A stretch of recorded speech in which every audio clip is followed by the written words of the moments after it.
les congés non payés. À partir du 1er juillet, si tu as moins de 45 ans, tu as plus non plus cette aide de Khalat. Mais par contre, l'aéroport est encore fermé. Moins de 45 ans comme moi, il manquait 3 mois. Avec 5 enfants, personne qui t'envoie un message pour dire comment tu payes ton loyer, comment tu survis.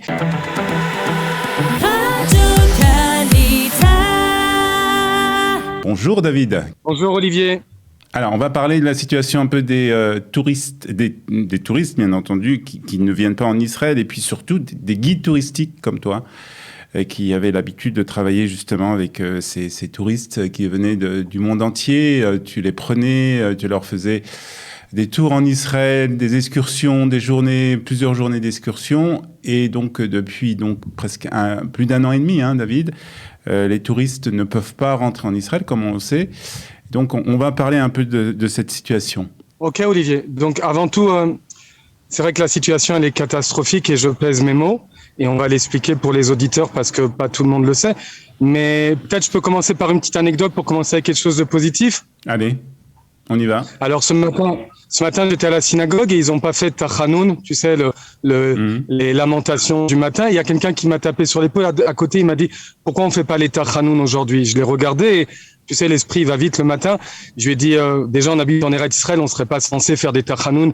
La vie est belle. Ouais. Et aujourd'hui, on recommence la Daf Yomi après 4 mois, quelque chose de nouveau. Et aujourd'hui, c'est le Kaf et le 25 Elul, le jour de la création du monde. Où on nous dit que c'est pour toi que tu dois penser que le monde a été créé et c'est un renouveau. On va arriver aux fêtes. Hier, presque 3 millions d'enfants sont retournés à l'école, dont les miens, et ça a l'air de bien se passer. Bref, on a 1 milliard de raisons d'être heureux et d'être joyeux, mais ça, c'était pour pas commencer à pleurnicher dès le matin. C'était quelque chose qui est pas dans ma nature. Et quand tu m'as dit, est-ce que tu veux parler de cette situation catastrophique au nom des guides, j'ai dit OK, mais c'est pour dire qu'il y a tellement de choses positives dans lesquelles on peut être heureux. Voilà. Mais en tout cas, pour ce qui est du tourisme. Puis une des choses positives aussi, c'est le paysage que tu nous offres ce matin, puisque je suppose que tu es sur un des toits ou de ta maison donc à Efrat. C'est bien ça?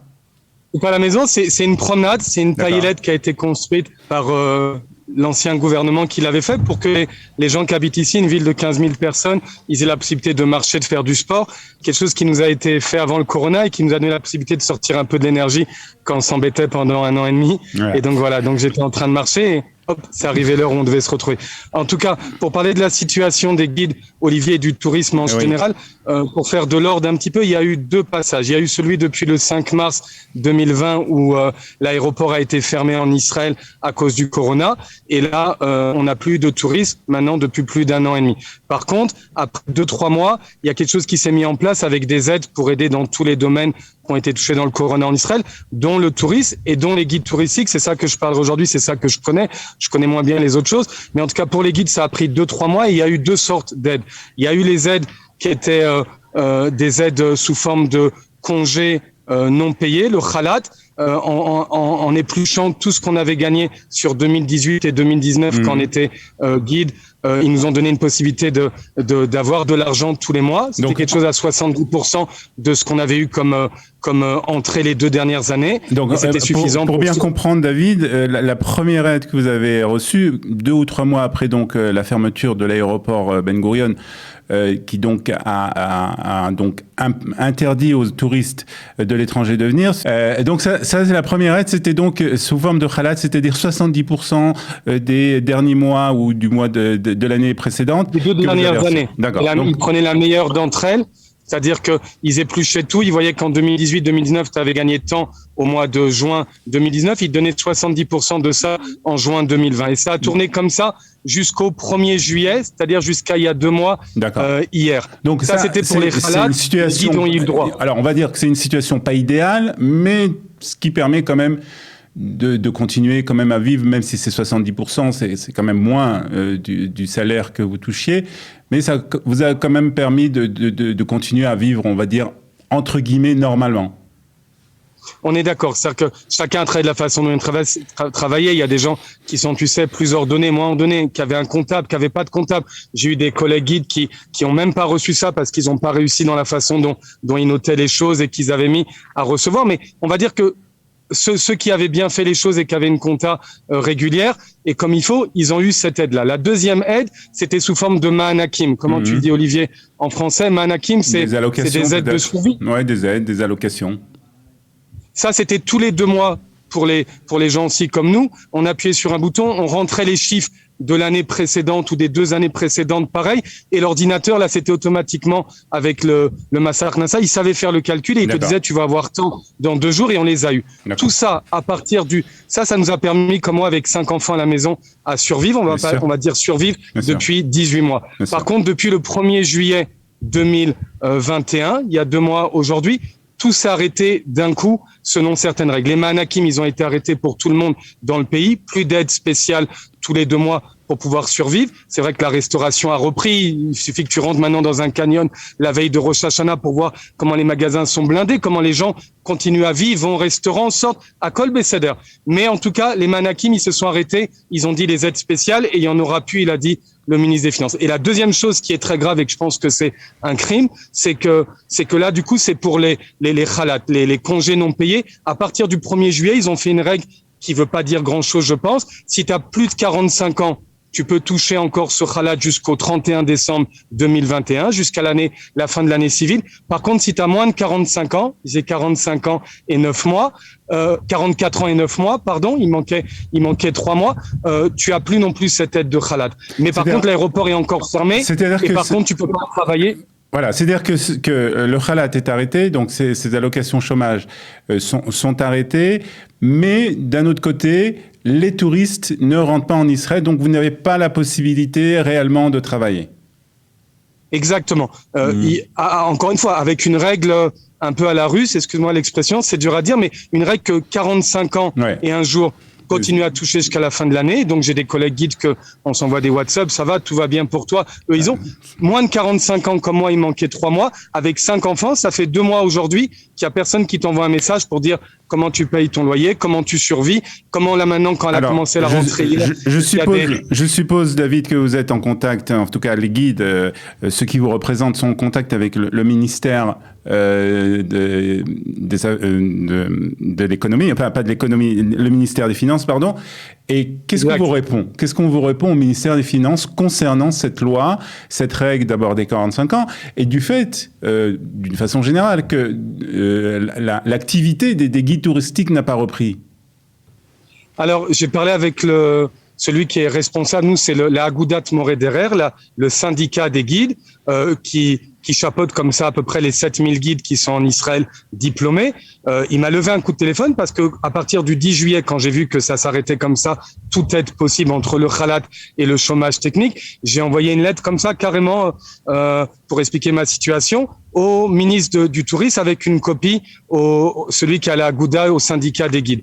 Et ben celui qui est à la tête du syndicat des guides, il m'a téléphoné, il m'a dit on est dans une situation très problématique, je pense, et là je pense que vous êtes en train de tomber entre les chaises ceux qui ont moins de 45 ans parce qu'il n'y a pas de logique. Ils ont fixé une barre qui est pas logique. Il me dit les chiffres que j'ai, c'est que sur 7000 guides, il y en a à peu près entre 1500 et 3000 qui ont moins de 45 ans. On va savoir pourquoi on n'arrive pas à avoir les chiffres en Israël. Tout est censé être écrit et voilà. Mais en tout cas, il m'a dit on va dire qu'il y a 2000 guides comme ça qui sont de ta situation, c'est pas normal qu'il n'y ait pas un tikkun chok, tout de suite une modification qui est faite. Tu es guide, c'est vrai que tu as moins de 45 ans, mais l'aéroport est fermé, on te donne pas la possibilité de travailler. Directement, tu as au moins le chômage, le khalat jusqu'au mois de décembre, comme ceux qui ont plus de 45 ans.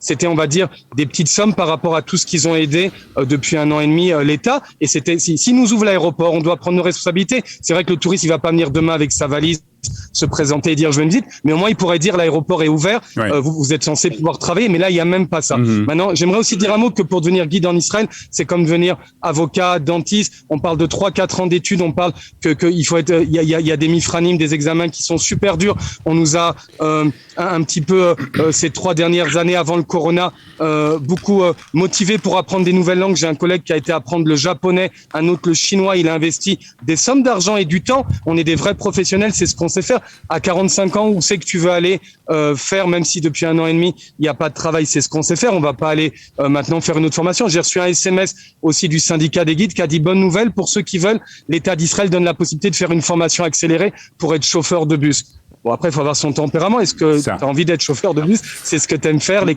trucs. Voilà, c'est le seul truc que j'ai reçu en 2 mois. Qu'est-ce qu'aujourd'hui les guides demandent? Ils demandent quoi? La réouverture de l'aéroport pour les touristes, ou ils demandent peut-être un changement justement dans cette loi concernant les moins de 45 ans ou les plus de 45 ans?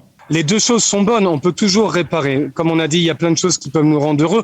Faire directement un tikkun de cette loi qui dit que, OK, c'est l'État d'Israël qui demande que l'aéroport est fermé. C'est le seul pays au monde où son aéroport est fermé d'une façon aussi stricte. Et c'est OK, c'est pour préserver du corona, OK. Mais en tout cas, il y a des gens qui sont des spécialistes qui travaillent avec l'aéroport, les guides, les chocolats. Alors directement, 45 ans, pas 45 ans, jusqu'au 31 décembre, pour ces quelques milliers de personnes, on donne la possibilité qu'ils ont une petite entrée et on continue à les aider.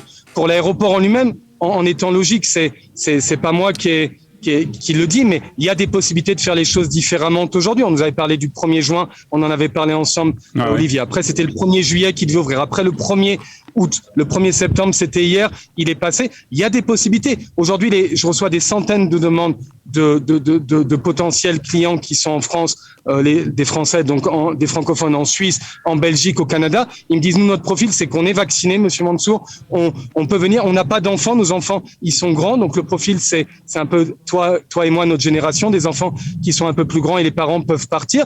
Eh ben, qu'est-ce que ça coûte s'ils sont vaccinés de les faire rentrer, de faire le même test que mes enfants ont reçu à l'école hier et qu'ils ont fait et qu'on a vu marqué négatif?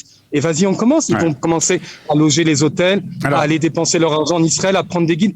On peut commencer petit à petit avec une première vitesse, mais même ça, personne ne veut prendre la C'est-à-dire que ce que tu veux dire, David, c'est qu'il existe des solutions. Alors, dernière question quand même, concernant un peu ce qu'on appelle le tourisme intérieur. Est-ce que est-ce que tu as essayé de développer justement aussi peut-être ce tourisme avec des Israéliens qui sont en Israël, leur faire visiter aussi, leur faire découvrir aussi le pays? Avec mon groupe Tiultov, on est 4 collègues qui travaillons ensemble, chacun depuis 15-20 ans diplômés et guides.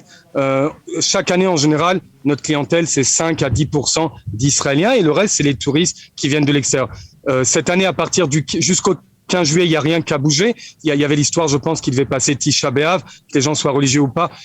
Ou le début des vacances, les gens veulent pas dépenser tellement au début et pensent être à la maison. À partir du 15 juillet, il y a eu de la demande. On a fait du forcing aussi sur les réseaux sociaux dans ce sens. Sortez, profitez avec les enfants. On ne sait pas ce qui sera fait demain. Il y a un bel été à faire. Et c'est vrai que de la mi-juillet jusqu'au 31 août, on a travaillé, on a réussi à descendre sur le terrain avec des familles francophones et israéliennes aussi en hébreu, à faire des très belles visites. Mais c'est pas là non plus la clientèle qui est habituée à se balader. C'était des demandes qui étaient des fois, on sera demain à Tzfat. Est-ce que vous pouvez nous envoyer un guide pour 2 heures pour se balader là-bas? Nos guides en général sont sur Tel Aviv et Jérusalem. La plupart de la population habite là-bas. Monter pour 2 heures, aller faire à Tzfat et ça, c'était pas logique. Donc ça a pris du temps jusqu'à ce que les gens comprennent que c'était une valeur ajoutée de prendre un guide. Sur les réseaux sociaux, ils ont écrit après, j'ai passé une super journée. Et là, ça a commencé vers le 10 août, 15 août, qu'on a eu pas mal de demandes. On a pu travailler et ça a pu nous aider, comme je te dis, à survivre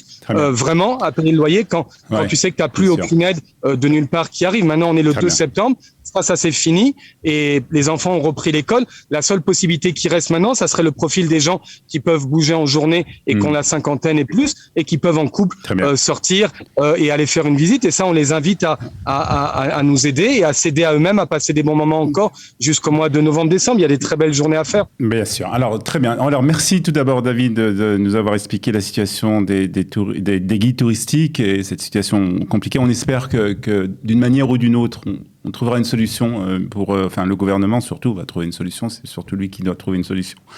En tout cas, merci d'avoir été ce matin avec nous, David. Une bonne journée. Puis Shana Tova déjà.